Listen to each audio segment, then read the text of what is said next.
Let's be honest, in less than 5 years, your manager will be AI. Of course, because these are the guys that are...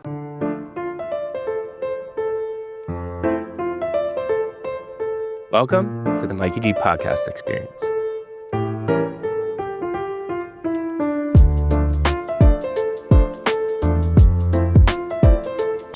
What up, folks? Yet another beautiful day here, people. I got over 7 hours of sleep. It's a Wednesday morning. I don't even care that I was up at 6 a.m. because I got Jay, baby. Jay, welcome to the Mikey G podcast. Hey. How are you doing, man? Thank you, Mikey, for the invitation. It's so exciting. I mean, we already talked a few times, so I'm really looking forward to it. I'm feeling great. Good. You seem to have a good time. Let's do it. Oh, we have so much fun. I mean, I'm telling you, man, we're getting close to 250 founders or technophiles or just beautiful human beings, which I know you are. Because I think everybody on this earth is a beautiful human being. And I think not that many people think that. And we need to get that and move that to the right direction. We're going to do that today. It's going to be beautiful. So what we like to do always is a quick, warm little intro before we get deep. And Jay has been one of the most beautiful human beings in a short amount of time to get on this show. And his mind is brilliant. He is deep in many different things. But his main background, we've got mobility, a lot of mobility work in the past. Obviously, he's deep into AI, but this was another interesting thing. He was in art at some point in time. And I think we'll talk about creativity, Jay, because it always comes up in these conversations. That's a beautiful thing to think, but it's because most people, when I ask them about their background, they don't specifically call out art, and you did, so that's super interesting to me already. And then finally, though, I always like a little icebreaker thing, and Jay, and he said this would be surprising, but it's not surprising to me after talking to him for a short amount of time. He wanted to be an astronaut, and that means to me that you had big dreams, goals, and aspirations when you were little, and you were already a dreamer and a thinker and a tinkerer. How did I do on the intro there? Anything to add quickly before we get into it? No, you made quite a good summary, quite a fast summary. I mean, I can't make it that fast. But no, it's really, I guess for the audience, it's quite surprising how to mix all of these things. Yeah. And I feel that technology, human, and art is something that just belongs together. Mm-hmm. And I have one small project. It's called The Fusionists, where we are merging technology and art. So currently looking for a small abandoned school, something like this, in Japan, where artists can come, be there for a time and explore technologies. Like, for example, dancing with robots, using industrial robots for sculptures,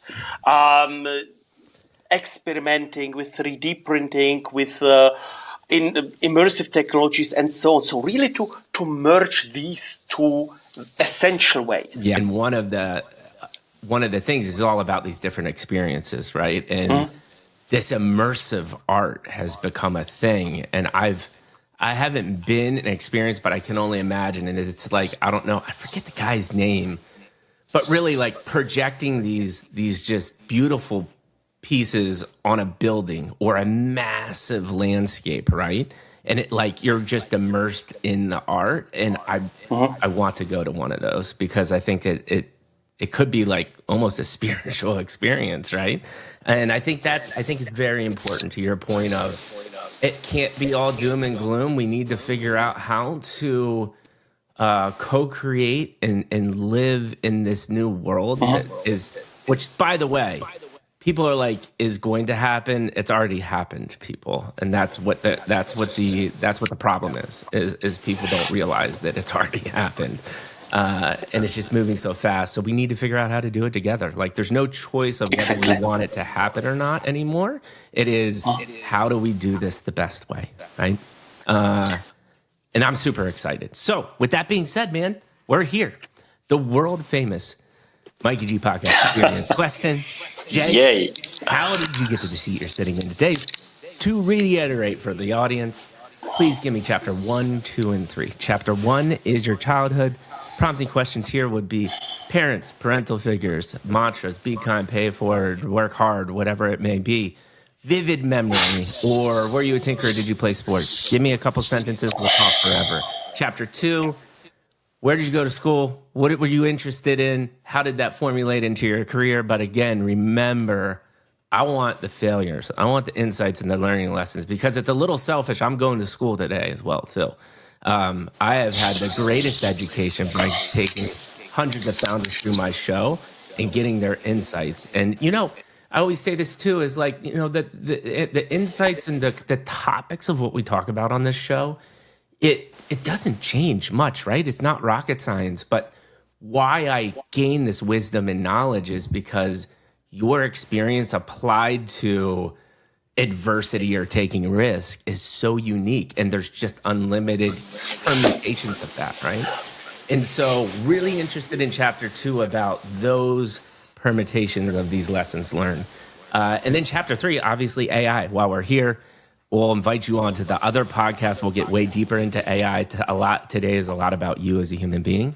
But we also want to know what you're doing now, what the next 3 to 6 months looks like, and then we'll call it a day. So with that being said, man, I'm pretty much not going to talk a majority of the time. I'm going to feed you along your beautiful human journey. Start wherever you want in your childhood. I cannot wait to hear it, man. So, chapter 1, the childhood. I hope the audience is not depressive, because my childhood was far away from what they might imagine. I'm born during the communistic regime in former Czechoslovakia. My father was a human rights activist. So I grew up with him being taken by the police for a weekend interrogation. So he came back Fridays, immediately being taken by the police, and brought back Monday in the morning. So my mother could just clean him up a little bit and send him back to work. My father was a lawyer. He was a judge before the Russians invaded Czechoslovakia. And after he started to speak out, he became a truck driver. And so they simply tried to break the people. So letting them do something completely different. One of the friends of my father, he became then, after the system collapsed, he was even the president of the Senate in Czechoslovakia or in Czech Republic. And he also a lawyer. He was, for example, working as a heater.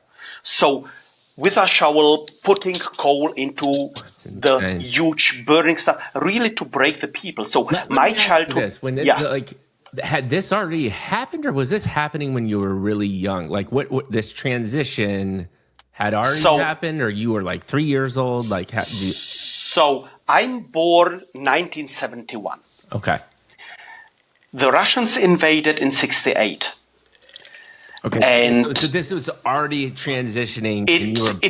I've been born into this, exactly. So this is my already. I'm hopping in. And I do have one question, which is, obviously this is a reflection, right? This is a reflective process. But these stuff is fascinating to me, which is, is there a moment in time when you were really little where you had your first thought of like, this is wrong, this isn't right? Like, this is bad? Well, you grow up with some kind of split personality. Because at home, you hear things that you are not allowed to say outside.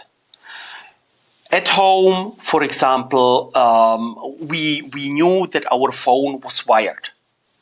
So whatever you are talking about, the others were listening. So simply growing up as a child with this split personality, something extremely unhealthy. Yeah. Growing up with, you can't trust anyone. So more or less, you start to develop or start to live in a fantasy. So I've been reading a lot. I've started to create, to build all of these fantastic worlds to live in. As And kind of an outlet, right? exactly, yes. Simply because if you are outside with other children, I mean, children are dumb. They want to sound more important than the others. So it's quite easy that you simply say something that is wrong. Yeah. And immediately the police comes because someone listens to it, someone takes a note, and so on. Even in the kindergarten, they've been writing reports about what the children have been talking about. True hardcore. So I had somebody that was on the show that was born up in way East Russia, like, hardcore communism, super depressed. But this sounds a little bit different in the sense that, like, this sounds like true, like, surveillance state as well. It was. Back then it was. Wow. Yes, definitely. Wow. I mean, when a state is in fear of its own citizens, this is how you build something like this. Okay, so your dad's a lawyer. He's an activist. How is that starting to impact your mindset and what you're interested in, right? Like, tell me the evolution of, like, this split personality concept is fascinating. So, let's evolve on that. And, like, what are you actually starting to get interested in as well? So the thing is that something what we could call a childhood in such a system does not really happen. So you have to grow up quite fast. Art, for example, artists were always something very subversive. Something, you make a painting and it has a double meaning. Or you are making write a piece for a theater, whatever, something on stage, and you can coin it with the whole language that people who understand this dual speak, they understand these jokes, right, while the dumb ones don't get it. For them, it's just something normal, laughing a little bit, while the others get the political message.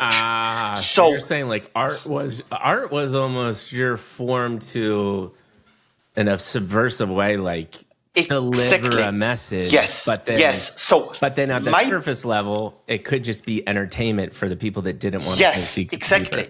So my growing up here meant that my parents took me into the theater. We've been visiting galleries. We've been together with painters and so on. So I've been highly influenced by this thinking of artists and trying to express this, to define your own style, to experiment, to learn, to channel your thoughts into real world pieces. So this was more or less my childhood, experimenting a lot, because of not being able to go really outside, play, because simply to prevent that we went to Germany when finally in 1980 they gave my father the choice either to pack his family, I will not say the nasty words, and to go away or to rot in prison. So of course we left everything behind. We left the homeland, which means your roots are being cut.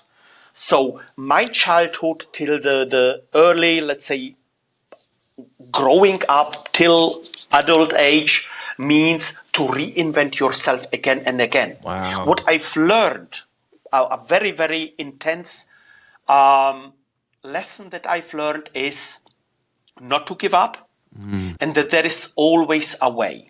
Therefore, who knows me on LinkedIn knows my tagline, there is always a solution, always. And that's what's so fascinating is it's, again, this is a principle that comes up time and time again, but humans have to either be unwantingly just, smashed into a situation like yours and forced to learn this. My mental health crisis, right? That got me to this point of view. But what's fascinating to me is you always come out with this same, not like I went through a traumatic situation. That's the same thing that I came out with, which is you just can't give up, right? I mean, I was in moments in my mind where it's like second to second, right? I'm like, can I do another second of this, right? Like, not a day, like literally a step in front of it. But you did it, and you came out with that. One of the things that you said, because I want to make sure, because this is, again, I love this, man. Thank you so much. You're already just dropping all these insane bombs. Like, this is incredible, and I've never heard this, and this is super interesting. So, when you got to the art and the creativity, you were basically saying, one, obviously, it's a way for you to explore and reinvent yourself. But also, I'm almost even thinking like art and creativity was a necessity for you to really be yourself and speak the language and the messages that you wanted to. It was almost this outlet and cover up for like your true self. Did I interpret that right? Exactly, because I've not been able or not allowed to speak things out loud.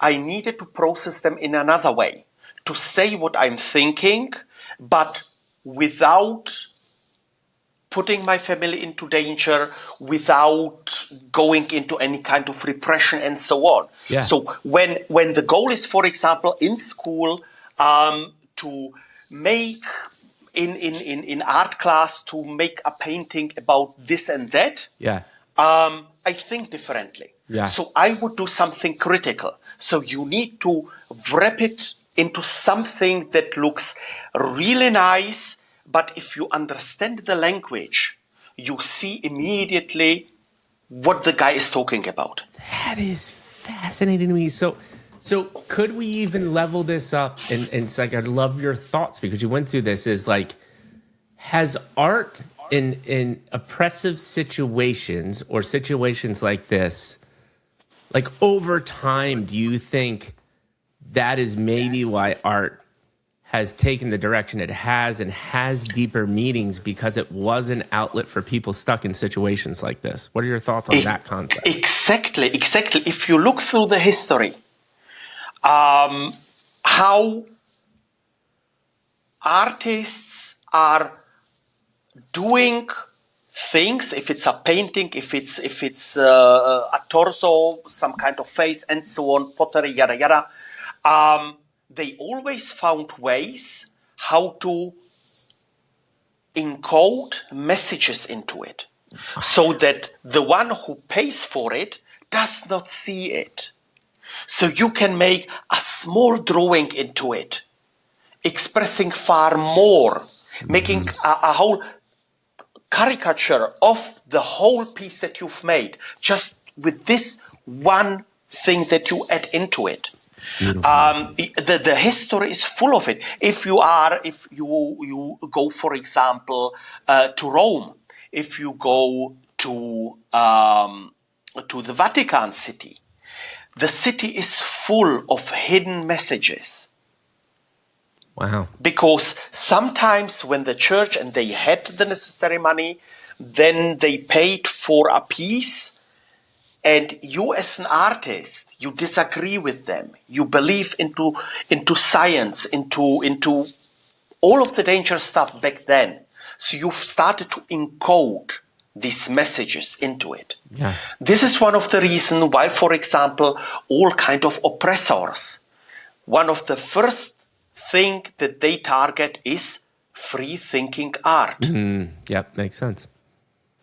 I probably knew, like, inherently, like, thought about this, but I've never, like, really forced myself to think about the nature and evolution of art, and obviously many reasons why. It's obviously an expression of yourself, but the hidden meaning part totally makes sense. And it's just interesting how humans have experienced so many wide arrays of situations, and then how they use the tools, which are speech, right? Story, what we're doing today, painting, creativity, whatever it may be. Sometimes that becomes a vehicle to be a human. It's wild. See, look at this. We could literally end the podcast right now, and I'd be like, that was a fantastic conversation. So No, let's continue. Yes. So you're amazing insights. You're moving down to Germany. Your dad had the option, which surprising. Do you know why? Because it sounds like it was a pretty harsh situation. He just would have gone to jail. Like, why did he get the option to leave? Like, I feel like some people probably didn't even have that option. Well, there were some people who were just playing a game. So for them, it was part of the career path to be in a prison. If you are prominent enough, if you have a spokesperson, someone who knows you or knew you in the West, then you've been a little bit more protected. So they could simply not torture you to death. Gotcha. While if you don't have any kind of ties somewhere, so you simply disappear. And my dad, because he knew the law, even if it was a communist or better, a socialistic regime, they still wanted to keep up with the law. They made weird laws just to make everything legal. Right. But even the authorities needed to move within the law. So my dad, as a lawyer, understood how to play the game. Yeah, and that makes sense. So here, why to Germany? My mother was partly German, and her father, so my grandfather, he after the war he came to Germany. So this was the one way, with the help of the Red Cross, simply to move officially out of this, or being thrown out of it. I had long discussions before my dad passed away, long discussions with him just to process this, what happened, and we never really finished our conversations because it was some kind of, was he a hero that believed into an utopia and made everything to enable this, or was he just a stubborn, egoistic guy who risked his family for a weird idea? Yeah. I know this is very polarizing. Yeah. I love my dad, but really to explore this kind of thinking, because this is how I grew up. Yeah. To explore thinking, to discuss everything, to be able to develop an own opinion. Yeah, so I mean, this is a little bit of a detour, but I've had multiple people on this show that went through an experience like that, which is like, how important was that to, at least, I know you didn't finish it, but before your dad passed away, to be able to have these deep, meaningful, insightful conversations. Do you recommend it for everybody? Do you think it's, was it healing? Like, what are the thoughts there? I definitely would recommend that, of course, depending on the individual family situation. Well, of course. But I would always recommend to find your own story. You don't need a psychotherapist for it. You don't need to talk with someone else about it. Just to think about, to sketch your path, to figure out what happened. And then you might simply ask the right questions. Yeah. Some questions might be uncomfortable. But as long you have, really, my absolute recall to everyone out there, as long your parents are alive, talk with them. Try to make sense of everything. Ask about your grandparents, your great-grandparents, and so on. Because as soon they are gone, you can't ask them anymore. I have two daughters, Yeah. so I try to somehow what I can remember to sketch, to write together. Okay, I have one unfair advantage. I'm currently writing a book. No, I'm writing two books.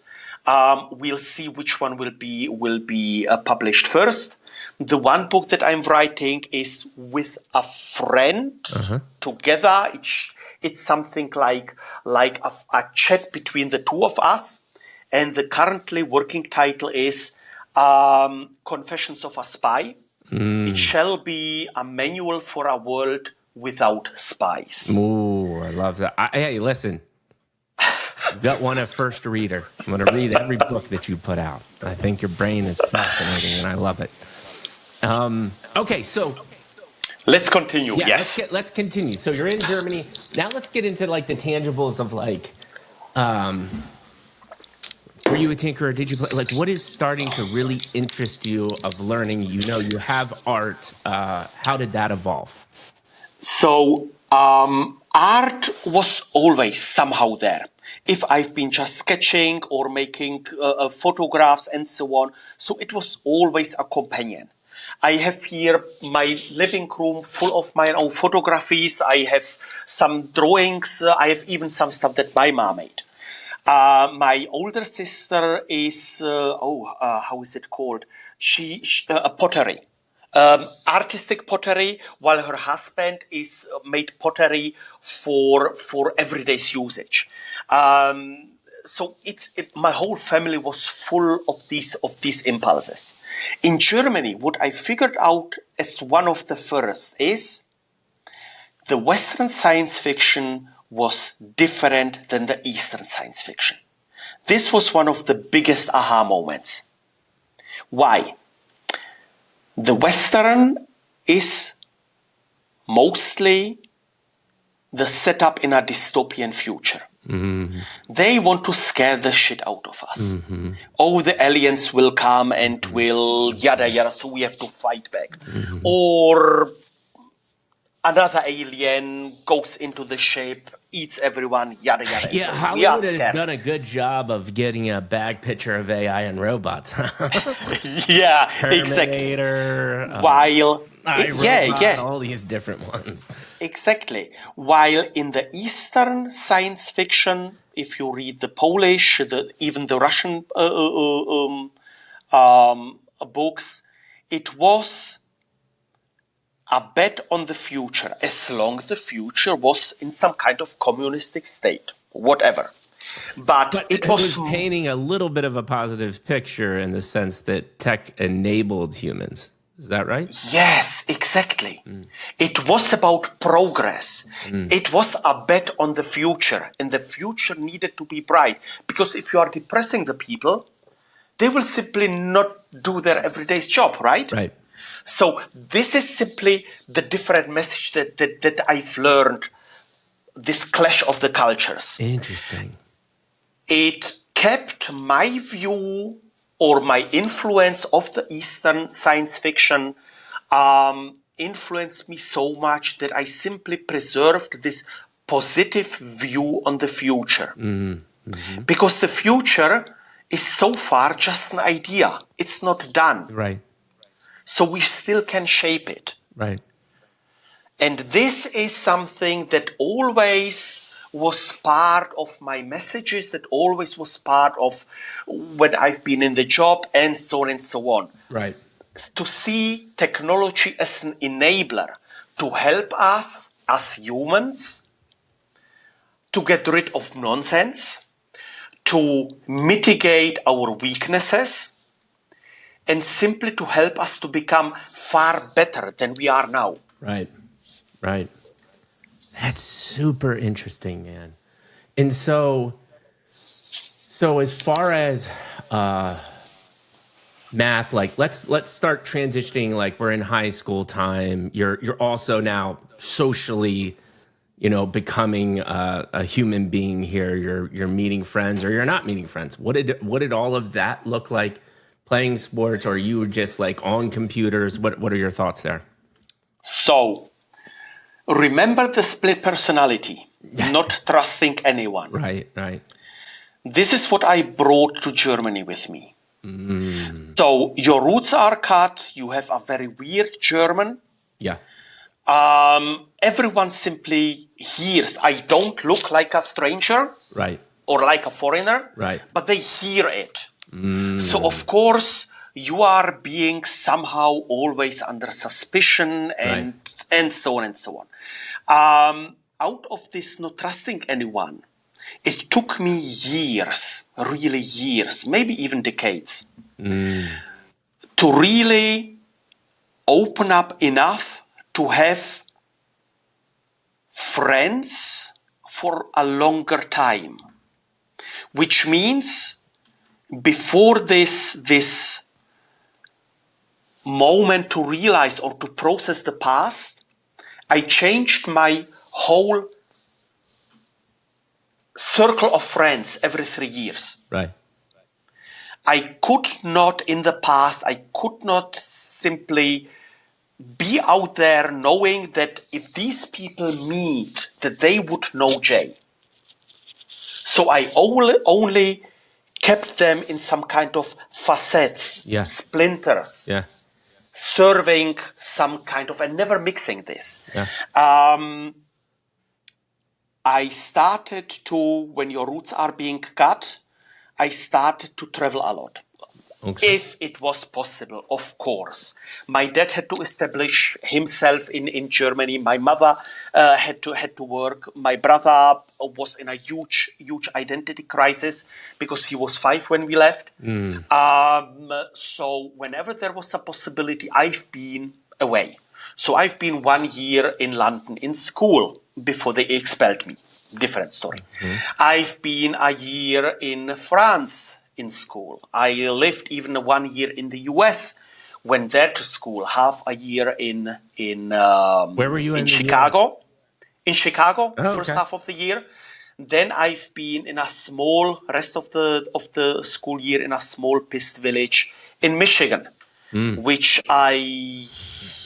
there is not enough alcohol to erase this data from my it's really. This is how I started then to understand in the US this huge gap between cities and the rural area. Rural. Unfortunately, America, I think the perception outside of America is rural America is all of America, which is totally not true, right? Like you think of, and whether they're good or bad, they've transformed the world, but all the top companies have also come from America as well, too. A majority of them from the Silicon Valley region. But you are absolutely right. I think the other thing about America that people don't realize is, the state of Texas is bigger than a lot of European countries, right? And so, like, the U.S. is massive. You have so beautiful landscapes, so fantastic. Oh, it's beautiful. Yeah. And the people simply don't see value in it. And what was most shocking is when people within their lifetime barely leave the county, which is just, oh gosh. Yeah. I love my stepmom to death, but she, and it's a lot of it, and there's actually something beautiful about that small knit community, right? There's some beautiful things that come out of it. But when you start traveling, the thought for me personally of living in one place your entire life is just actually kind of terrifying to me. But it can work. Yeah, of course it can work if you are, because there is something to be said about, because on the other side, I live in a generational home now. My in-laws live with me, and that is probably, out of my entire life, one of the most beautiful things I've ever done. The closeness of family, and if you honor that and respect, like, I have multiple generations in a home now. The knowledge just packed in this household is amazing. So when you're saying about asking about stories and understanding different points of views, and I can see the impact on my 2-year-old son, right? Like, I've literally been out and people have stopped me and asked me how old he is, just because, and there's just kind of a brightness around him, right? And I'm Nice. firmly convinced because he has double, quadruple the love, right? And the attention. And he's like, this is the formative time where he needs all that. Yeah. It's beautiful. The second shocking thing I've realized about the US back then, 1989, was you drive for 14 hours from Lansing to St. Louis, 14 hours in a car, and you are still in the same US of A.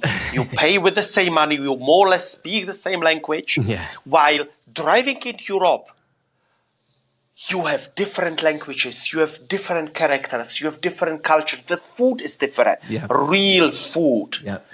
You even before the euro, we had different currencies. So the beauty of Europe is its diversity. Yeah.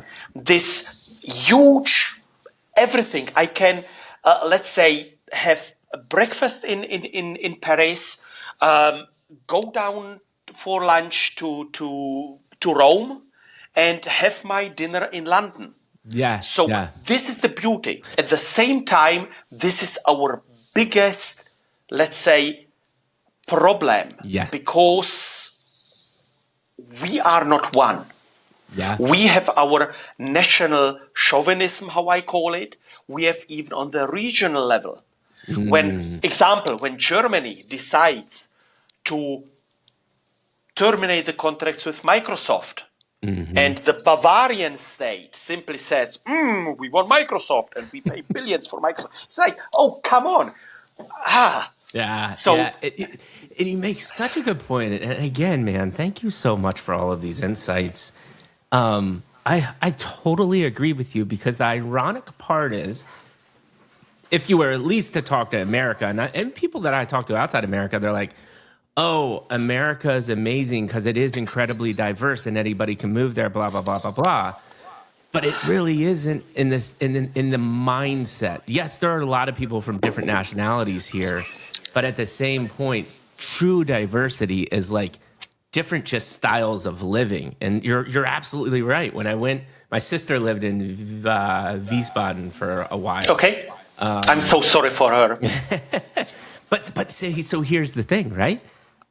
I visited her and I thought it was incredible because it was just different. It was so different than America.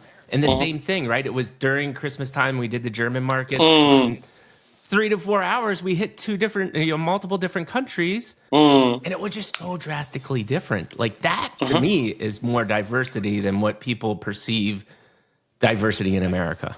I totally agree with you, man.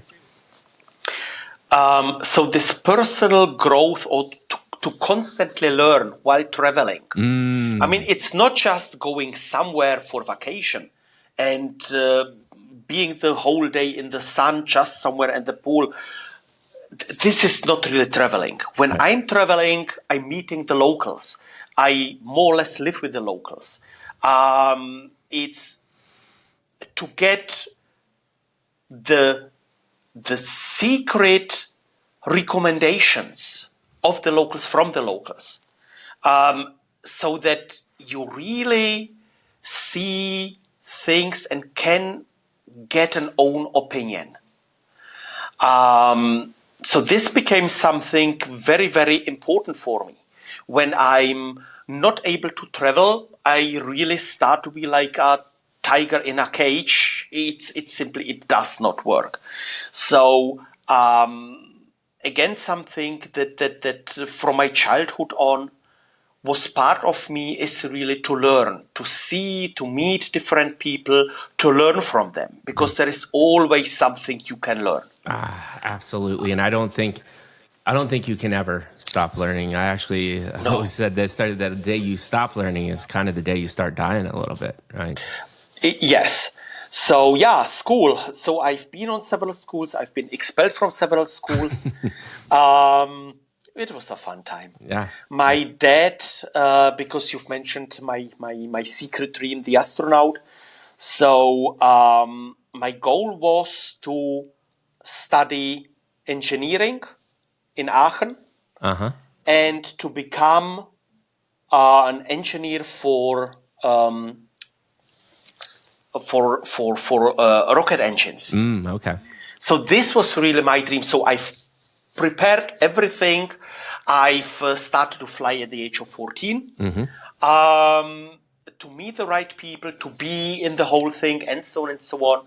Everything was prepared until I went to the military. I had a very bad accident, and the dream to become this engineer and finally someday to fly into space was gone. My dad, even when I've been 16, he paid me the space camp in the US. So being there with other teenagers and to go through all of this training and so on, this was very interesting. Cost crap loads of money back then. And after this accident, when simply your dream crashes, I needed to reinvent myself again. So I started to study the next best thing, simply to find out what to do with my time. So I started to study physics, which was great. But the math behind it was so weird, different than the engineering math. And somehow I discovered geology and went into this because, again, I could travel. I've been in places where normally you can't go to. It was my personal luxury to study something where I knew I will never work in. And just really to learn, to expand your knowledge, being able to travel. And after my diploma, I've went into technology because this was the absolutely easiest thing I could do. Right. I understood technology from the first moment on. My dad bought me in 1982 my first computer. So I started to explore this thing, to program a little bit. Hacking seemed to be a very interesting thing. I got my first paycheck at the age of 14. Therefore, I could start flying because I had the money for it. Right. But I got bored quite fast. So programming was not really the thing that tickled the last drip of creativity out of me. So it was always just a vehicle. So I started to hang out in the university with one professor who was an expert in the early AI systems. Right. So here, end of the 80s, beginning of the 90s, being in this whole evolving field to see how they are happy to simulate the nerve system of a worm. Very exciting. You can't monetize it. It's useless. But it was fun. Right. And yeah, so technology, this was also something to figure out that I can understand quite fast what's going on. And more important for my then jobs was that I could explain these complexities so that a manager could understand it. This is how I stumbled into the corporate world. So talk to me real quick before we get there. Because you did a beautiful job of explaining kind of your mindset, but it makes sense to me that you kind of end up in this, what would you call it? Strategic analytical sense of like, that is creative when you're trying to simplify super complex things, right? And so is it because the influence of art, your passion about curiosity? Why do you think that all culminated in that? That's interesting to me. So, To analyze things is different than statistics. So already during military, I've been analyzing things. Right. Okay. Tomorrow on LinkedIn, I have prepared a post about the difference between LLMs and how humans are analyzing. Correct. Two radically different things. On the one side, you have the common business behavior like the LLMs, you have statistical models, you have the bell curve and so on. More or less, you just go through the masses. While analyzing means to look into asymmetries, not into the average nonsense. It's to develop a feeling for what's missing. This comes from art. When you are painting something, what's missing? If you are making a sculpture, then you see it and you just remove everything that does not fit into it. So art teaches you to develop a sense for details and for missing pieces. So everything that in a statistic does not work. An LLM is reviewing the history.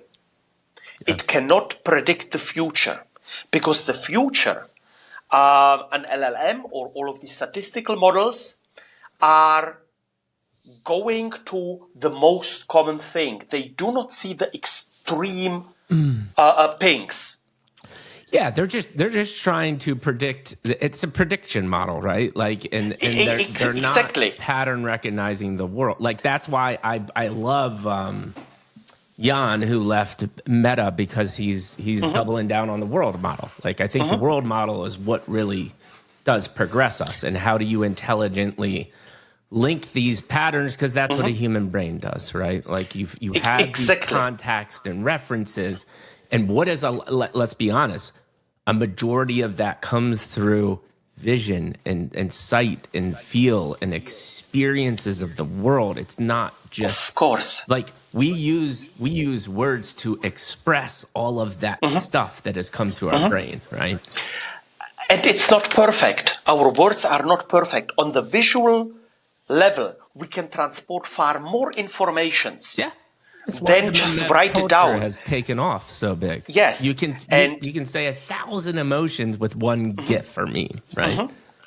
And humans can be very good if they train their specific skill to recognize these patterns, to look for weak signals, because it then gives you some kind of itchy feeling. You know something is not right. You just go forward and back and look into it until you have the moment like, oh shit, of course, that's it. We have to focus into this. Yeah. This is the human beauty. Yeah. We are perfect in this. Yes, beautiful. So that makes all of this in the world make sense. Like let's start kind of transitioning into chapter 2 here. And by the way, I just already want to thank you. Like that, this is phenomenal conversation. And I will say one of the top guests when it comes to, because a lot of people take the real literal, especially on the childhood stuff. Now, whether that's self-preserving a little bit because they're just uncomfortable talking about it is totally fine. Like I'm not going to push or any of the guests to urge that. But you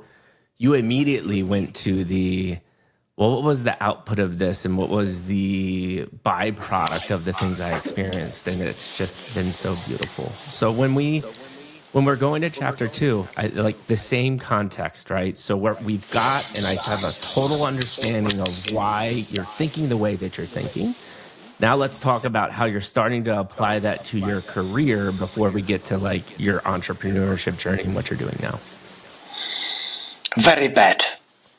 Because corporates do not need this kind of paradise birds.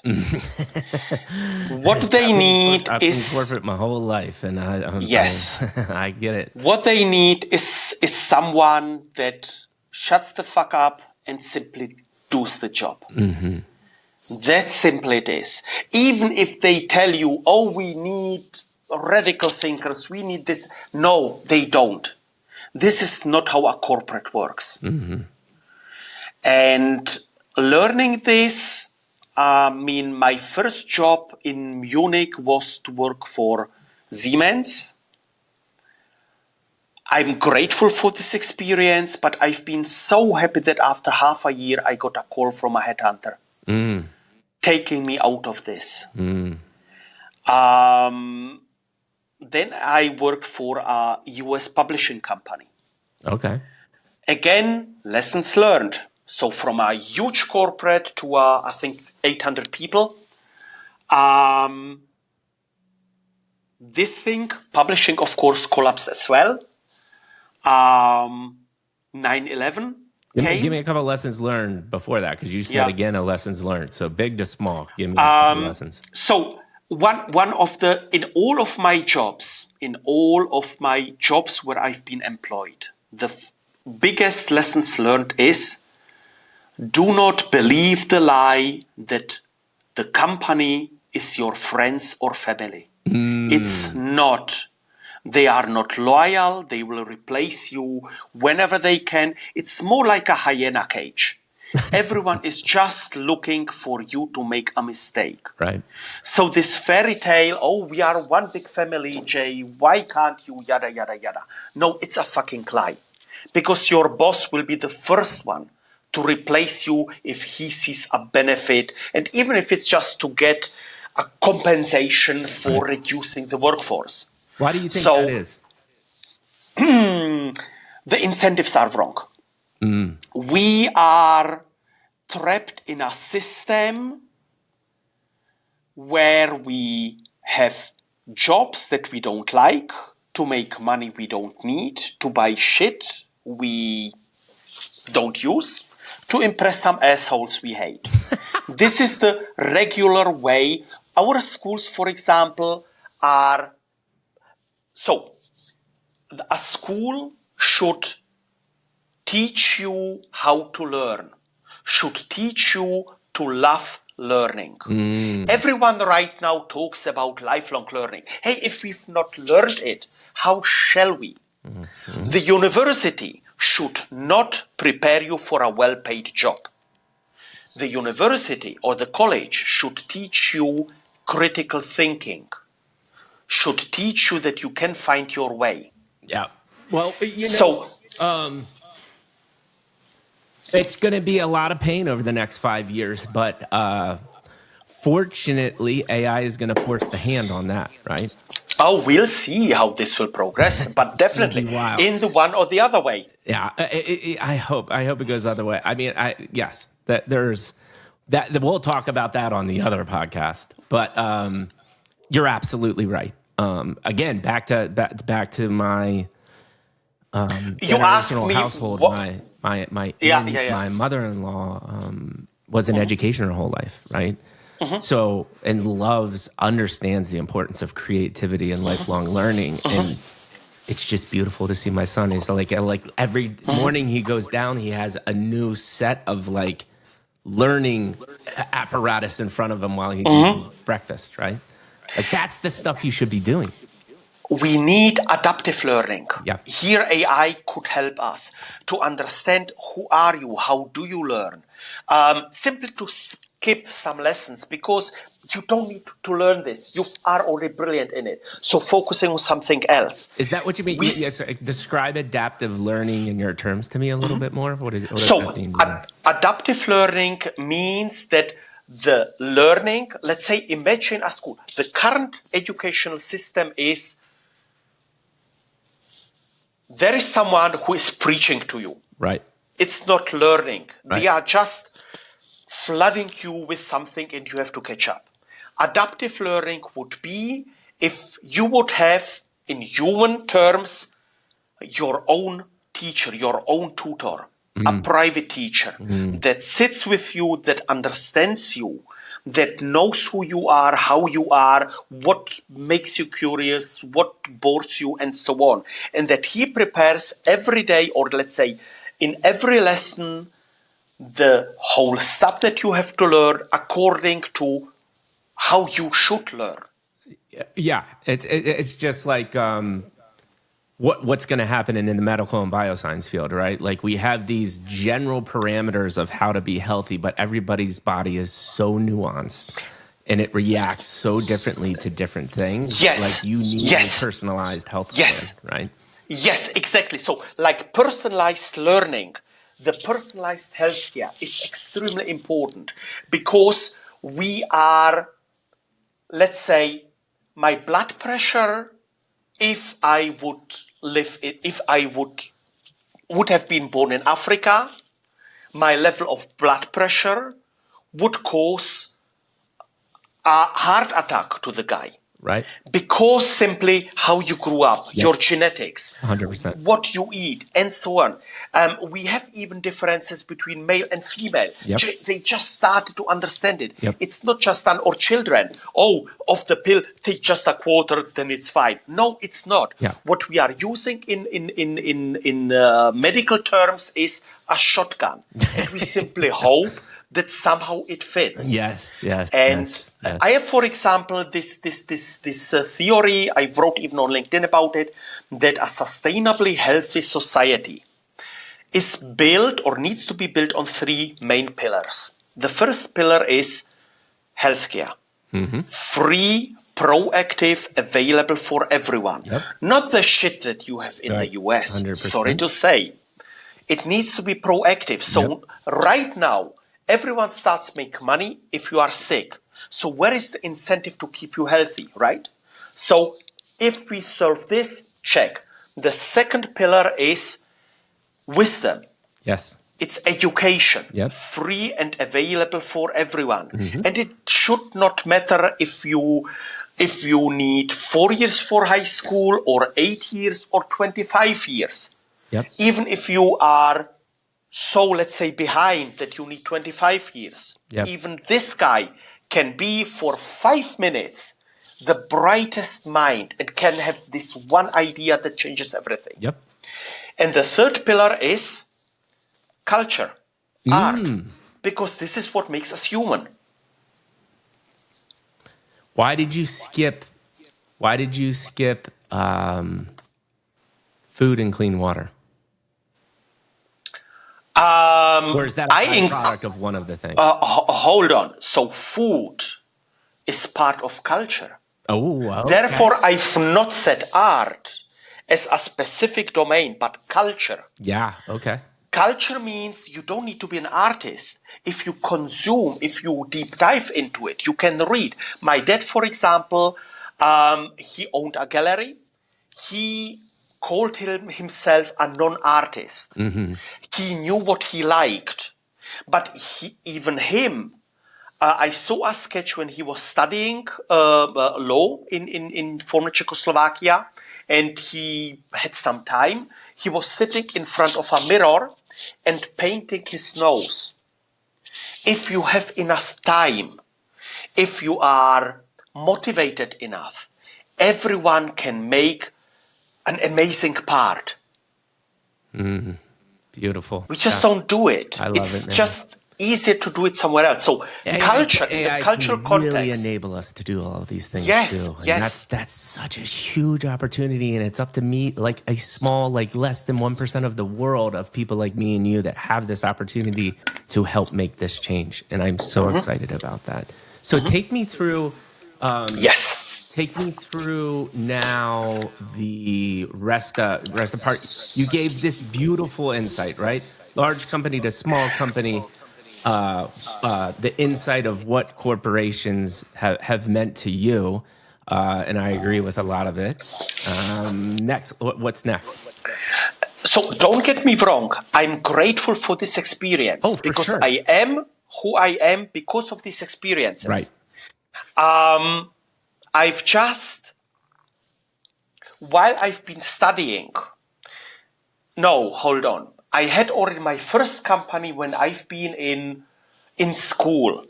So a high school system does not really fit into the German system. So we have we had the 13-year scholar system, and then it was reduced to 12 years. So the Abitur, the baccalaureate, the higher education that we had that qualifies you for university. college is my Abitur would qualify me if I would join the US Army. Just without the studying, my Abitur would qualify me for an officer's rank because it's equivalent to a 2-year college degree. This is what I've learned when I talk to the people. So the school systems are very, very different. They have the beauty on their own, but they are different. We have to be aware of this. So while I've been in this gymnasium, in this school system, with a friend, I already started my first company. Then during when I've been in university, I had a more successful, bigger company where I made interesting amount of money. So I learned what I'm able to do if I trust my skills and if I'm simply willing to take a risk. Then, of course, becoming a productive member of the society, working for a corporate, yada, yada, yada, yada, buying a house, having a car, children, and so on, the whole story. After I left my last employer, where I've already started to have a second life beside of this. Interesting. Being on stage and talking about technologies. So from my innovations job in automotive, where you are reduced to just mobility topics. So I've been talking about stuff outside of automotive, outside of mobility. Talking about immersive technologies, talking about the overlapping technologies, talking about human augmentation, about robotics, about space tech. So going back into what really interested me. Yeah. So being a speaker, being on various events, and so on. I've even been part of a group for lifelong learning, future of jobs, and so on. It's called the Global Talent Summit from the Diplomatic Courier in Washington, D.C. A very, very cool publication.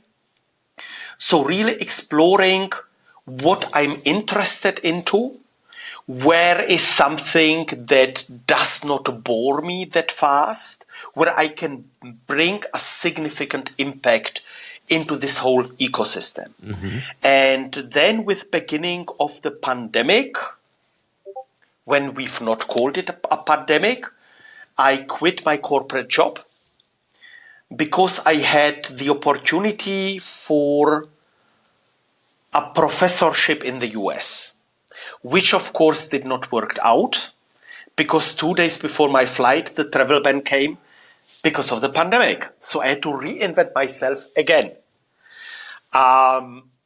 So went then into consulting, built my own consulting company. During the pandemic, then started a media company, a small media company focused on the defense sector. It was working, it was quite nice, but not really what I wanted to do. Right. And a little bit about that.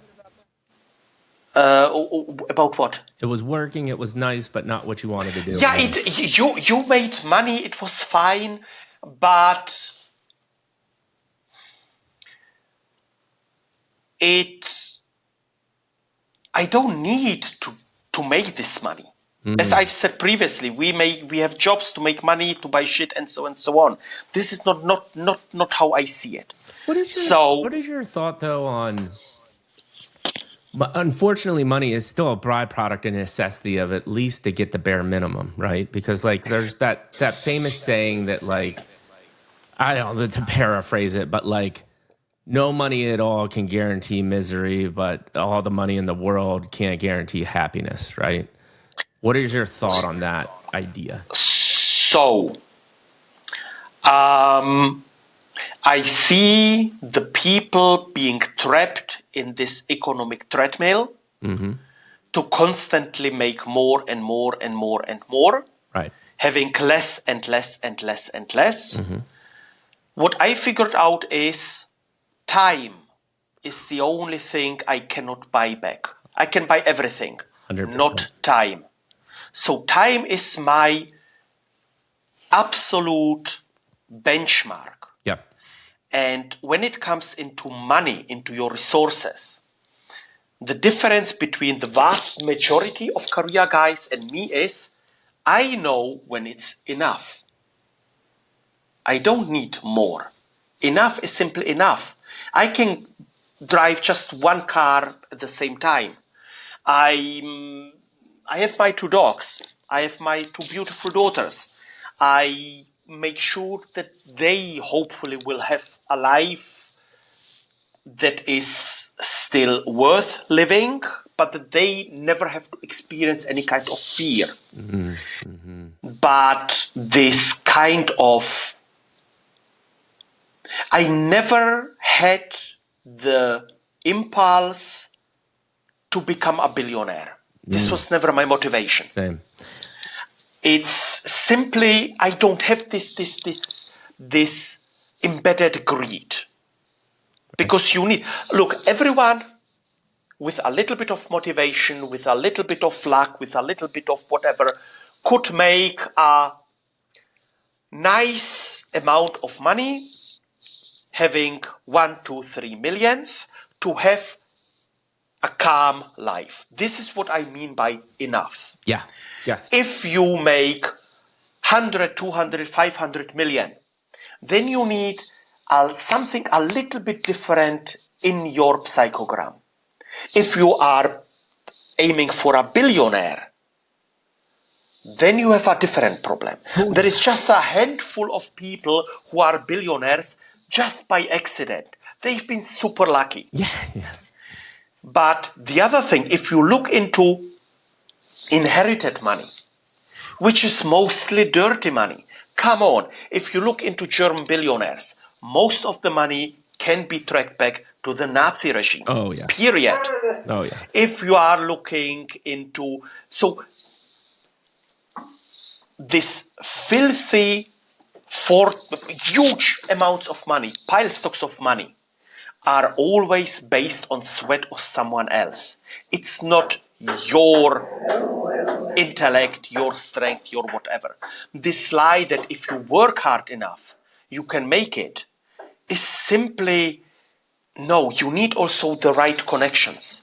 You need... 100%. So this is a completely different, let's say, school and experience. And so I've never been really into this. I made my money. I'm happy.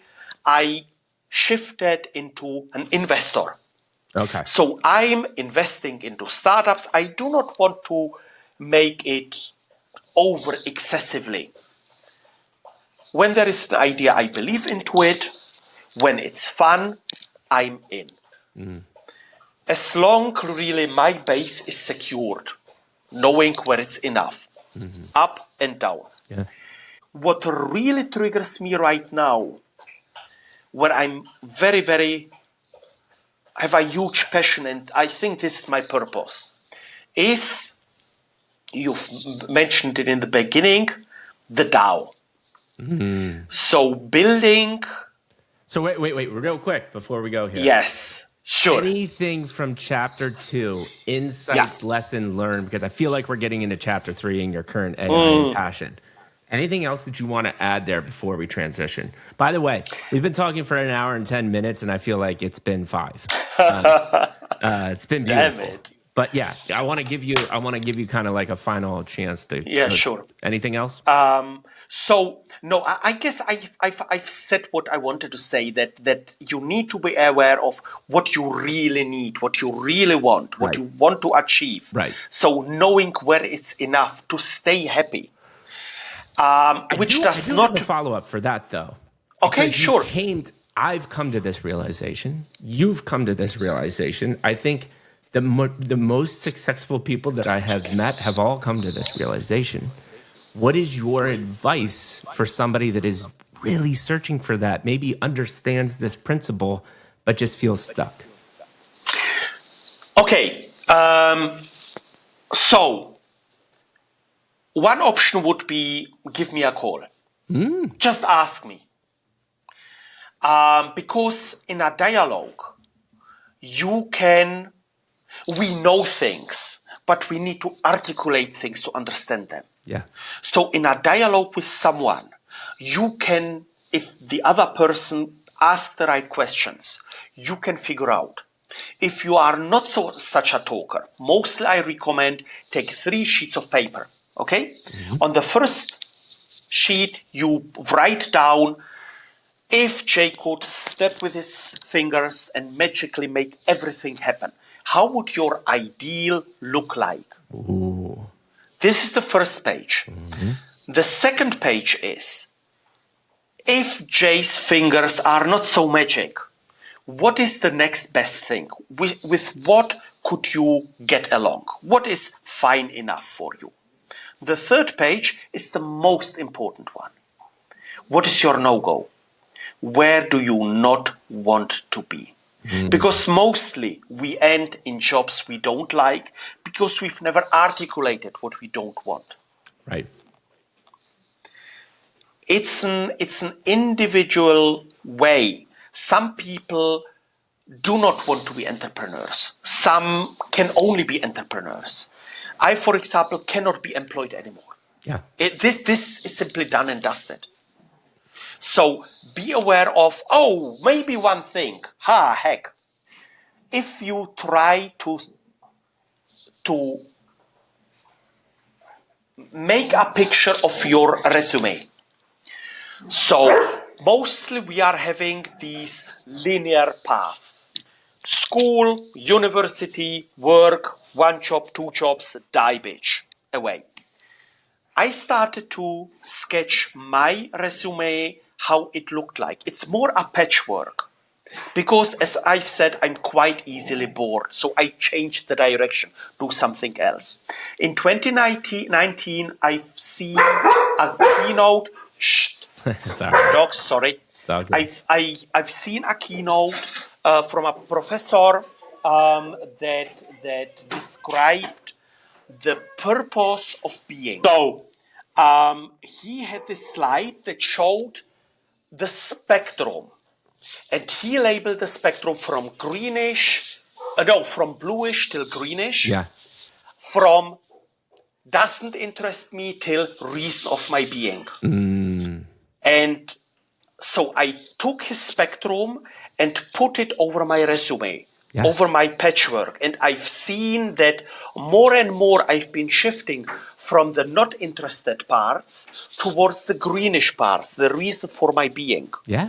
And this was really so eye-opening that this is also something that I would recommend to the people. Yeah. That if you are stuck, simply look into your past. Check out what you've been doing, how you are transitioning, where you are unhappy, and this simply unlocks you the path for what to do next. I'm telling you, Jay, man, I feel like I need to start a 3rd podcast, and it's the Mikey and Jay Life Coach podcast, right? And we just talk about these concepts once a week. It could be beautiful. I love, because it's like, the other thing too, which I love about this podcast, is you just gave a tangible insight, and I couldn't agree more with you. One last thought before, and then we'll get into the DAOs and stuff, because I think this is another thing that society does, especially social media, is everything comes off so black and white nowadays, which is like either this way or that, and the world is just unlimited shades of gray, right? And there is no right or wrong. It's very hyper-personalized, like we talked about education and medicine, that the same decisions apply to pretty much everything in life. So my question to you is, I think you hear this narrative all the time that, like, okay, let's say you are on the spectrum of entrepreneur or you hate your job. A lot of the advice out there is, well, you just need to quit everything because if you're not 100% in, you can't be successful. This bullshit. I agree. Talk to me a little bit more about that. So talk to me about, okay, you, like you said, you did this spectrum, you've applied it to your resume, and you realize, I have done corporate America for a long time, and I am looking to shift more to entrepreneurship. Like, what's your advice to that person on now this transition, this exploration? So the worst thing that you could do is to quit your job and start something, because then you will end up under a bridge. Yeah. Period. Right. Thank you for saying that, by the way. Yeah, come on. It's always, you need always a transition time.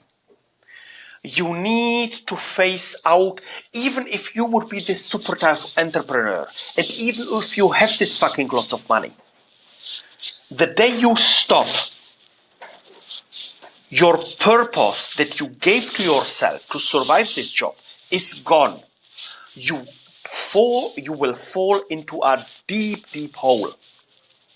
Until you, how many people do I know that wanted to write a book? So they take a sabbatical for a whole year. They don't write a single page. Yep. Because they are from one day to the other jumping into cold water. This is not how it works. Because then you are just surviving. Then you are already blocked. You are having a cramp.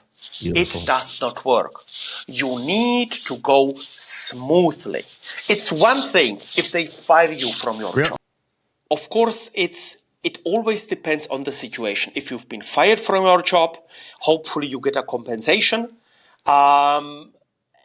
Then you are already open for starting something new, because the first shock is already over. Right. But if you are in a job, if you have your money, then you need a smooth transition. You don't need to be successful the next week or in 2 weeks or in a year.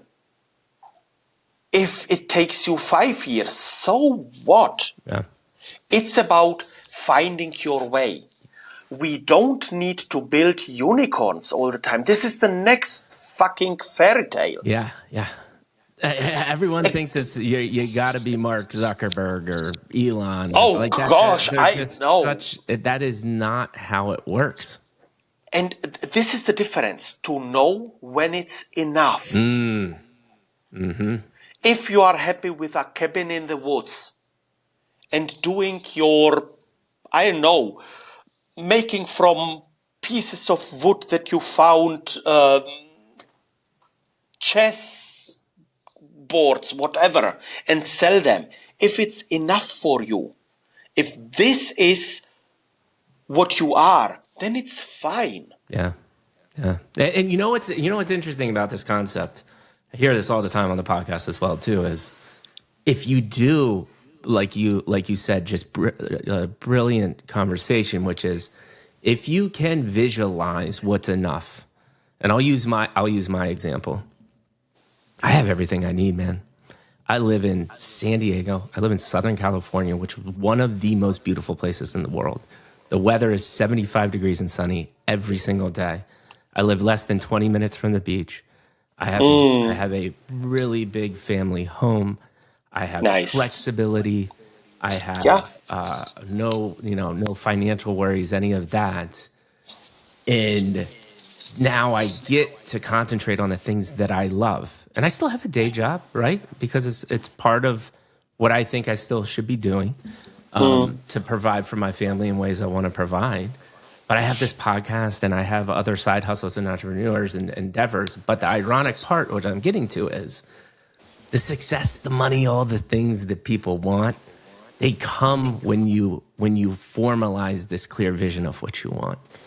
They're a byproduct of truly knowing yourself and formalizing the vision of where you want to go. What do you think about that? Yes, absolutely. It's, again, we are so trapped in this linear society to serve someone else's imagination of you. No wonder we are lost. Yeah, I actually had this guy, Tufik, that you two will have to meet because he's a beautiful human being, and he's in Vancouver, but AI lawyer specializing in AI, blockchain, and DAOs and tokenization. Couldn't be a better match in heaven.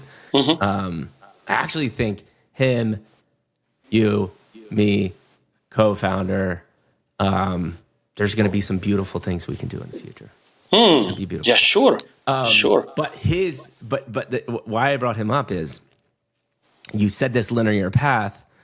We're already just kind of in this setup of like a failed system. His whole theme and narrative right now is like, guys, you think AI is bringing a dystopia? We're already in one.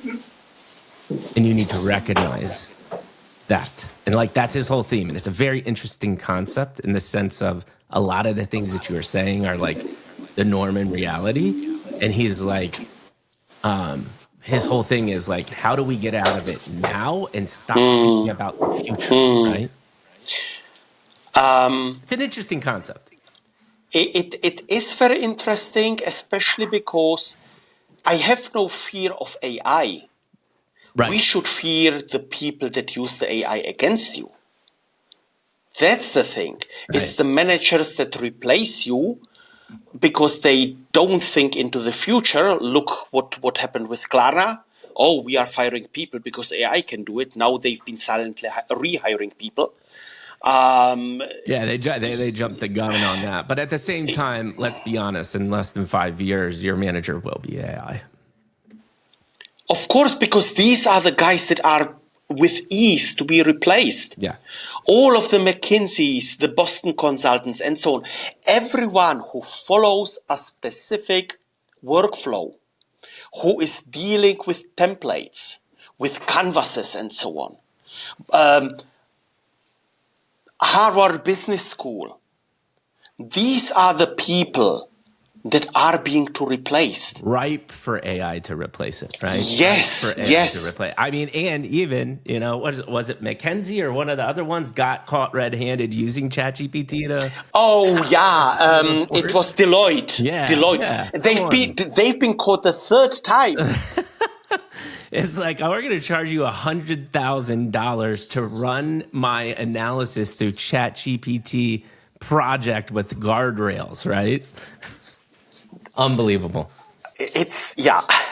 Unbelievable. All right. So, I mean, Jay, I knew this was going to be incredible, and it has exceeded my expectation. I want to spend the rest of the time on Chapter 3. AI with your chapter 3. So tell me, you can even give me, like, if you want to do a little transition into chapter 3 or just go straight into DAOs. No, we just I would say the DAO comes last as my next future. Okay.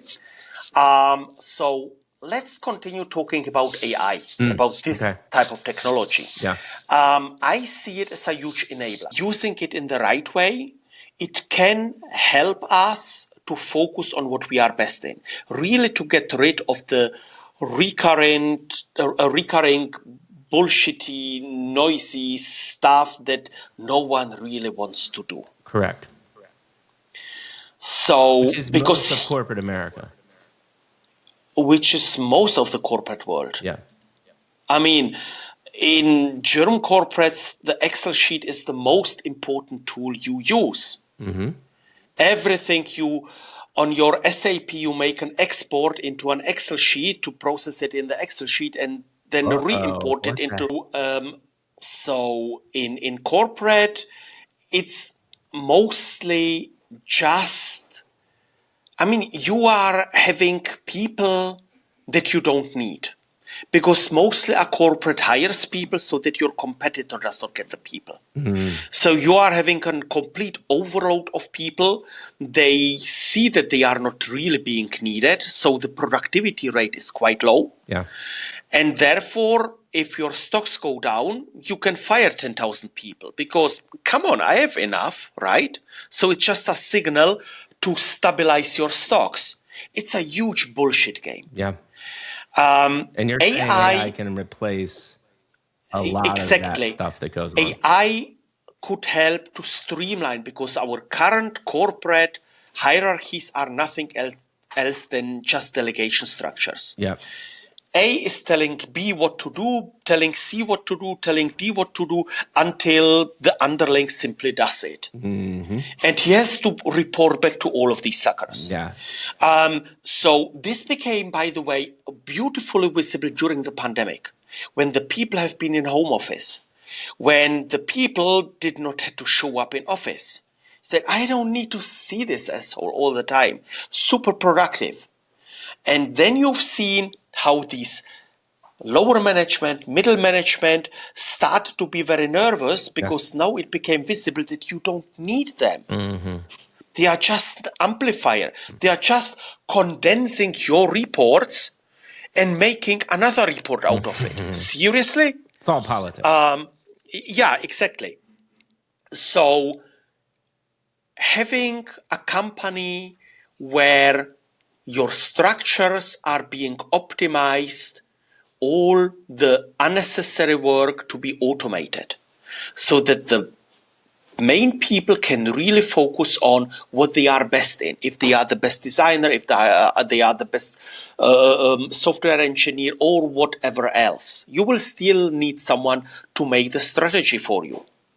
An AI cannot do it, because an AI can only recombine what you've trained into it. Right. So all of these visionary, creative, strategic work needs to be done by a human. Maybe with the tactics, you can use AI, because tactics is mostly, let's say, marketing, PR. So all of this stuff. And using AI in this way to become better in your job. Imagine, for example, having an AI system that records our talk and immediately prepares snippets for YouTube, for LinkedIn, for Twitter, for whatever, and then makes even a 150 gigabyte thing for your library and so on, and you don't need to do anything with it. It would just improve your workflow, saving you tons of time. So this is the real progress, where the AI systems that we currently have can be really helpful to enable. Literally, this program that we're in right now, right? I can mark clips, what I think are interesting, and when it's done, it processes it. It then now recommends and already cuts short form clips for me. And then I just say, generate a YouTube thumbnail, done in seconds. Like, you're talking about tens of hours of my life is now a half hour. And what if it would be zero? If we could just sit here and talk, and it would do everything for you, including the announcements before, making your small banners and so on, just on the fly while you announce it, coordinate the speaker slot, and then simply blow it into the atmosphere. We're less than a year away from that. I promise you that. Hopefully. We're there. I'm 75% there right now. The flip side is that if everyone makes something special, no one is special. So if we would see that the ether is being flooded with stuff, so that people again lose orientation. Oh, what podcast should I follow? Where are these guys? So here we would need as well, for the creatives, for people like you, there should be some kind of recommendations framework. Oh, if you've liked Mickey's podcast, then maybe this and that might be as well good for you. And they could immediately. So this back channel is missing. So means whoever it's there, but it's driven by profit. Hold on. Exactly, driven by profit. But imagine if the audience could simply say, "Oh, cool, Jay Latta, never heard about him," and simply somehow mark me.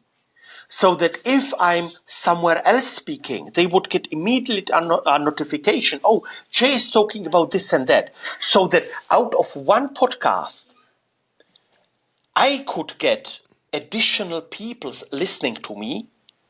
You could get immediately people who are already following me, seeing, oh, this is a cool format. Correct. Here's cool people. So really having some kind of a true social network.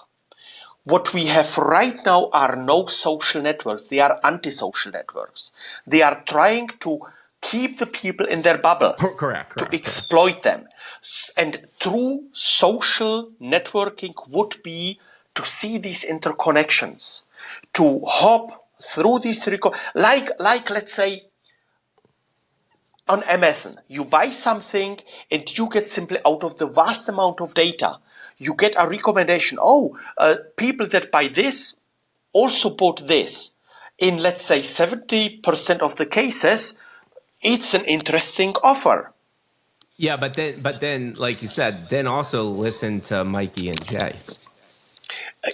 Exactly. So having this recommendation framework rolled out across social media, not in the way how we have it right now, but in the way of this meaningfulness. Oh, I'm interested into this and that topic. Mm-hmm. So across all the channels, getting a notification, Jay is not just on another podcast, but he will speak in Zurich during this and that event. Oh, by coincidence, I've seen that you are in your calendar in Zurich during this time. Do you want to attend this meeting? Oh, I could even organize a meet and greet. This would be a cool thing. Do you think the powers that be don't allow that to happen because they want you to be stuck in their systems? So the systems would need to be interoperable and multimodal. Right. So not locked just onto one platform. Right.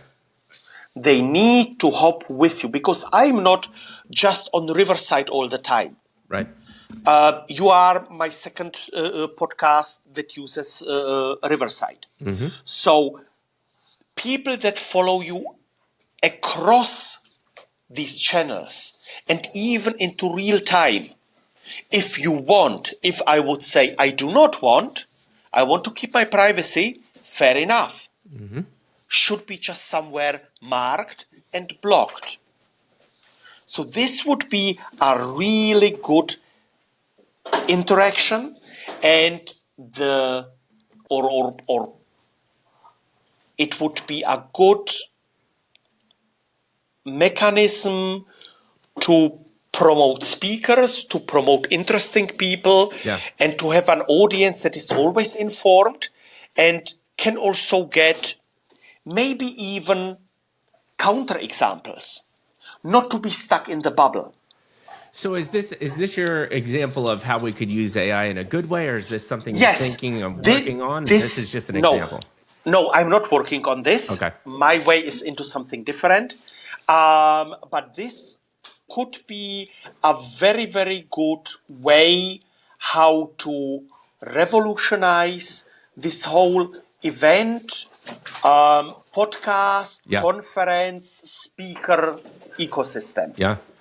Because mostly you need to know what's going on. And there are so many events going on. So many died. So many transitioned into sponsored talks, which means you are getting just marketing bullshit and not real insights.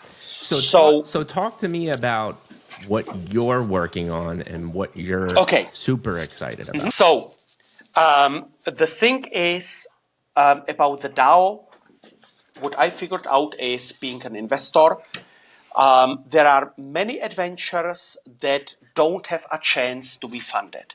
They have a revolutionary idea, really something cool, but it's not possible, animals, but it's not possible to get an investor interested for this because they need a revenue.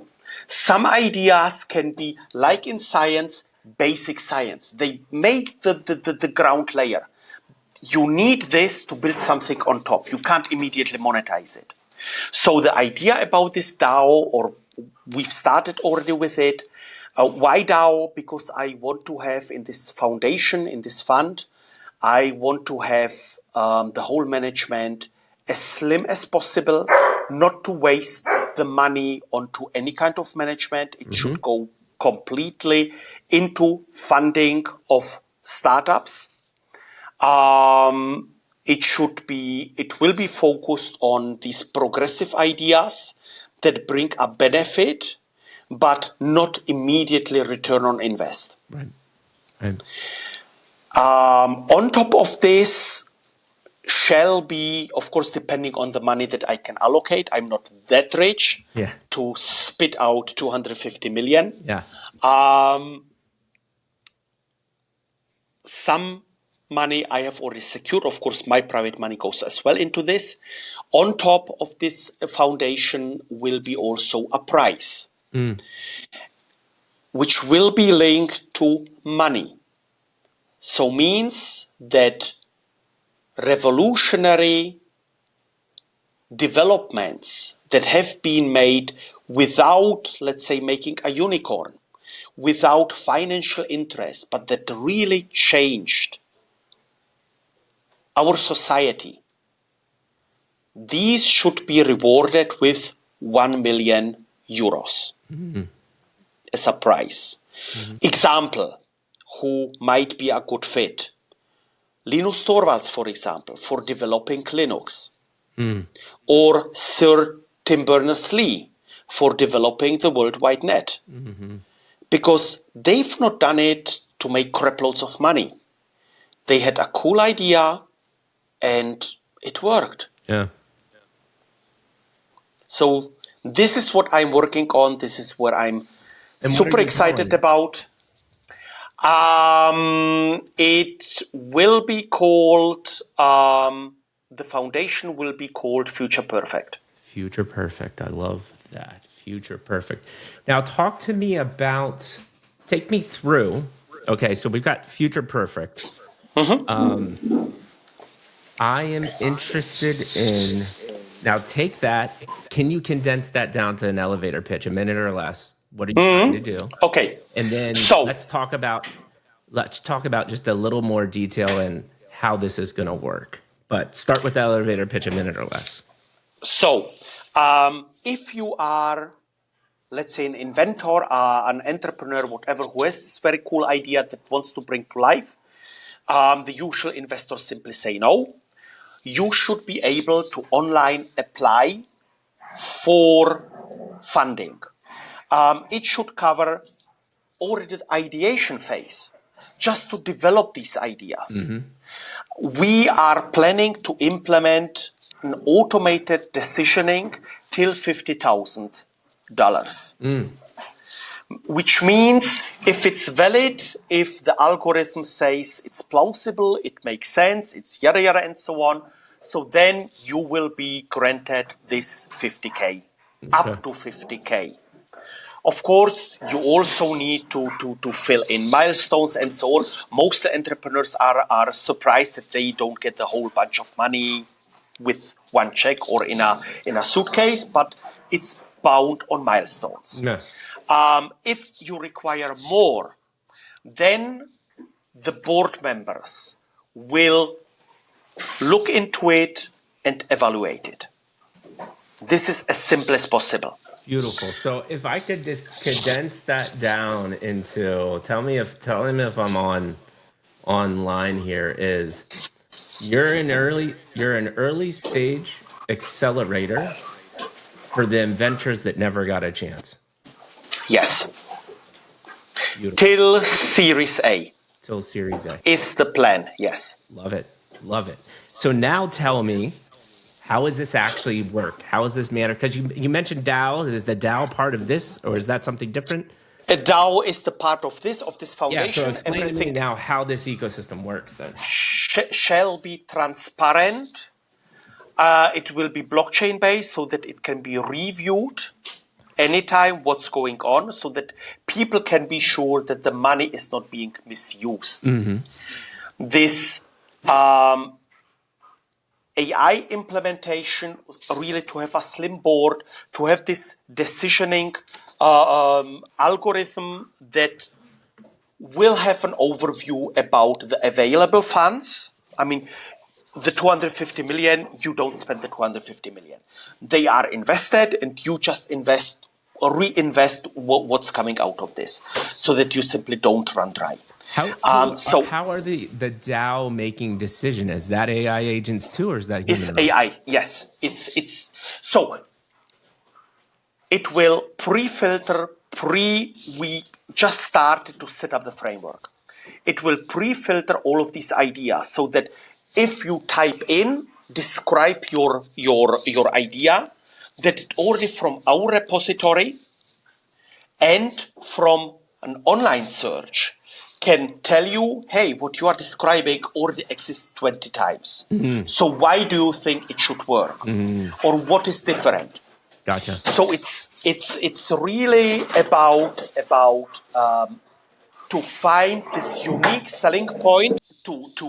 It will not be just a big hole where you dump ideas and get money for free. Right. No, it needs to be a qualified application.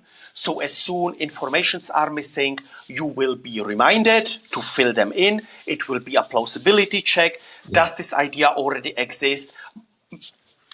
Mostly when I'm evaluating pitch decks and so on, and founders tell you, oh, I don't have a competition, or this is my competition. I mean, come on, it's 5 minutes Google search and you see who is the real competition. Yeah. So this will be embedded. It should behave like an investor, but an investor without financial interests. And so the actual decision, like, where is the human in the loop in this process then? So the human in the loop is everything that is more than 50K, everything that goes towards a physical product. It can be also software, whatever. As long as it's an idea, it could be managed by algorithms alone. Decisioning till 50K, of course, within the possibilities, because if you've already spent all the money, you cannot give another 50K. So then the mechanism should trigger the humans and tell them, okay, here is an idea that is cool. We don't have the funds. Would you give your private money? Right. So this possibility should be always there. Yeah. Everything over 50K, maybe we might sooner or later even push it towards 100K so that we don't need to deal with the smaller ideas. Right. And then, of course, also a review mechanism will be implemented that we track, is it a real person? Right. So you need to upload your ID and so on. Is really to make sure no one is trying to game the system. Exactly. And the humans are in the loop when it comes into bigger investments, when it comes into specific triggers that need human interaction. So if it's something unethical, for example, if it might violate somehow, so that we see, okay, someone tries to develop something that we do not want to have, never ever. Right. If it's, let's say a small chemical pocket lab that could make chemical weapons. Right. Or to reinvent a cigarette into a vape. Yeah, exactly. Something like this. A lot of money doing that. That's actually my question then is it really the base of the bigger yeses is like, it just needs to benefit humanity and make a fundamental change in the world? Yes. Okay. Yes. There is this. Yes. There's. I think I told you about this. The Moonshots guys. They have a kind of a similar thing. I forget the name of their conference they have every year, but it's exactly this. They give away it's called the X Prize. and they give away things that are like, how do you 100x humanity in the right way, right? Similar type of. It's a different approach. Tell me. Tell me. So I know, for example, Anousheh Ansari. So it was the Google X Prize, and Ansari X Prize, and so on. So yes, they are having this Moonshot Academy where they are teaching this moonshot thinking, everything great. They have many really good initiatives. They are also very well connected, for example, 100. with the United Nations. Right. So yes, definitely. My approach or our approach is, because even here with the X Prize, you need something prestigious. Yeah. So you're like, for example, the opportunity, maybe. Yes, exactly. Yeah. So landing on the moon, for example. Right. Who brings as first a probe as cheap as possible with a launcher as cheap as possible onto the moon? Yep. This is the stuff that they are doing. Yep. In my side, or with our foundation, it could be also the not so prestigious things. It could be something completely different. I mean, if I would know how different it should be, then I would have already decided, right? Right. So we need to wait what comes around. Yeah, and to your point, I think that actually, like, one of the benefits, and it's actually interesting. I've evolved this narrative over the time, because everyone's like, dude, you should be like, you're on your way to being like the Diary of the CEO or a Lex Friedman, and I was like, no, I don't want to be that, because I am this conversation alone. I don't want to be just bringing people on because they're a name. I know I could still get information out of that famous person in a way no one else could, but I am democratizing the access to entrepreneurs like yourself that are just really interesting, good human beings that need to tell their story, right? And I always want to be that. One, that addressable market is way bigger, right? But two, to your point, and I think we really align and agree on this, that is, how do we shine the light on these billions of people that don't have the access or the connections to get the opportunity? That is extremely important to me. Yes. Therefore, this access needs to be as easy as possible. Correct. It needs to be online. Majority of the people somehow have. And if they can write a text message. Yeah. So connectivity will be key to describe it. Offering an omni-channel that these ideas can flow in. Yeah. That these ideas can be stored. That even if they fail, you preserve this idea. Maybe you can revive it 5 years later or 10 years later. Yeah. I love it. This is incredible. This is going to be the first of many conversations. This friendship is budding already. I'm so excited. Let's do, what are you currently, like, is the system built? What are you currently working on? And what do the next 3 to 6 months look like? I'll ask you one question I ask every guest, a softball, don't be scared. And then I will give you my closing comments and we'll call it a day. Okay. So, of course, it lives and dies with the money, period. So the tech is not really rocket science. Also, the network is already existing. I know so many brilliant people. Right. I have currently commitments for 48 million. Wow. But it's still far away. Yeah. I could shrink the idea to just the DAO fund for, let's say, 150 million. So I still need at least 100 million. So it's really, right now I'm busy to talk with the right people, to open up these possibilities, to have commitments. I mean, you will not believe how many super rich people are out there who want to buy let's say, a little bit of their freedom back to do something good. A Texas oil billionaire who knows how much he caused pain and suffer. And of course, eventually you have to have that conversation no matter how much money you have, right? Yes. So this is a possibility because they see that I'm not interested to get rich on their dime. Yeah. I don't need this. I'm just collecting these funds, this money to build something bigger that preserves, hopefully, my lifetime, that makes something sustainable. Yeah. It's beautiful. And so what does the next 3 to 6 months look like other than networking? Anything else you want to add there? Anything you want to say to the crowd that's listening right now of how they could help you or interact with you? Of course.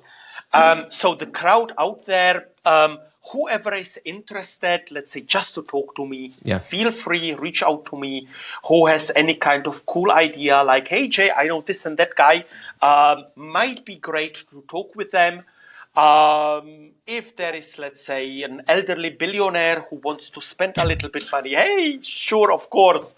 I will not buy a Ferrari for it. No, I don't drive Ferrari. I don't like them. So, yeah, that's it. Whoever wants to reach out for whatever possibility, come on. Just tell me. And LinkedIn is the way, right? LinkedIn or via my blog. Jay@jaylatta.net. Jaylatta.net. And I'll put all of this stuff in our recap tweet when we drop the podcast. Okay. And then next 3 to 6 months, just give me the one thing you're most excited about. Well, my new dog. I have a new dog that I'm currently training, 1.5-year-old, because my older dog, we needed to put him down last November. Yeah. So this is something he's right now chewing my arm. It's beautiful. So it's beautiful. I can tell you the dog's hanging out. They're just the unconditional love that a dog gives you is phenomenal. Yes. And then, of course, spending more time with my daughters. I will not go into details. My older daughter had a very serious accident last May. Horrible. And again, something that showed me how valuable your own time is and the time that you have with the people you love the most. Yeah. You know what I love about what you just did? You talked everything about personal love, relationships, and family. You didn't even talk about the business, which is awesome. And I think that's a great way to end it, to be awesome. And now we're going to end it by 2 things. Like I said, I'll ask you my final question, and then I'll give you my final comments, and we'll call it a day. So my final question is this. If someone were to ask you what it was like to be on the Mikey G Podcast Experience, what would you say? Oh, very cool. Can recommend it. Should I connect you? Yes, that's beautiful. Thank you so much, man.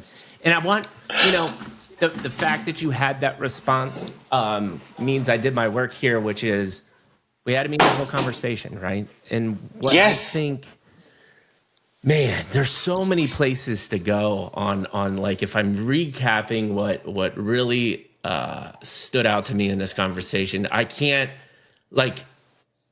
it's rare that somebody comes on the show and gives me such a new perspective, but the insight into the art as secret language was a beautiful conversation.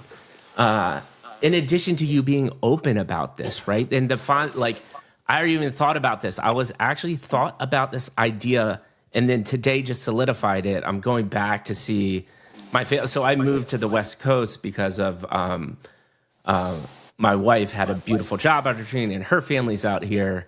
And a majority of the time, the husband goes to near the wife's family, right? And so all of my family is still back on the other side of the country. And I'm going back in a month, and I haven't seen my dad for close to a year. And I'm literally just gonna sit down and we're going to talk about his life and I'm going to record it, right?